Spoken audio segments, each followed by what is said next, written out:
A first-hand look at the damage wrought on Patong Beach.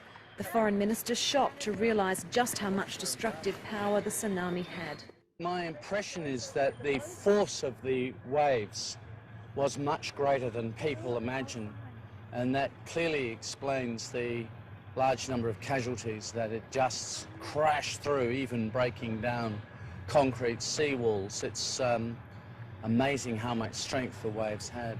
Mr Downer then toured the Esplanade, where nearly every hotel and shop along the strip was wiped out, along with tourists, store owners and customers. This was a place where the water receded 800 metres from the shoreline before crashing back in a huge wave. I think there's every possibility that people would have been drawn into that, and we won't ever find those bodies. Chris Fryer's wife Dinah was one of those washed off Patong Beach. Today, news that a visual identification of her body had been made, although conclusive DNA proof is yet to come through. You need to get home, don't you? Let's have plan as soon as we can. Another body that's been visually identified is that of AFL footballer Troy Broadbridge. Mr Downer says he'll work to ensure that both families receive confirmation and their loved ones' remains as quickly as possible.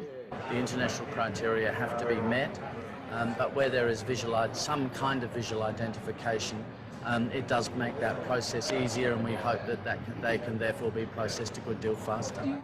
The Foreign Minister hasn't come to Thailand to offer more Australian aid money. The Thai government has made it clear that it wishes to handle the relief effort itself. And as you can see behind me, it's doing just that.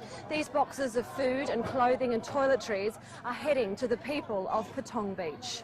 But as Commissioner Kelty pointed out, Patong is just a fraction of the devastation. Tonight, Mr Downer flies to Jakarta to take part in a meeting to discuss a coordinated approach to aid across the region. Australia is expected to take a lead role in rebuilding Sumatra, spending up to $500 million.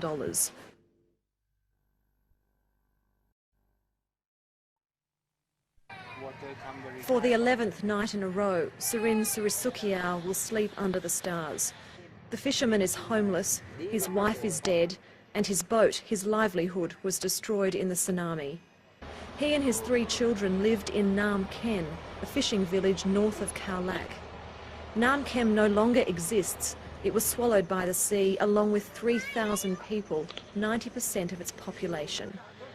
Where other tsunami victims have been taken in by extended family or friends, these people quite simply have no one left to turn to.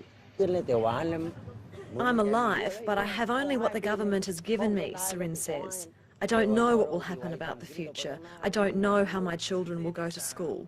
I want to fish again, but I have nothing. The government says it has plans to rebuild homes and provide new boats. Okay, that's why we try to help them for recovery in every aspect.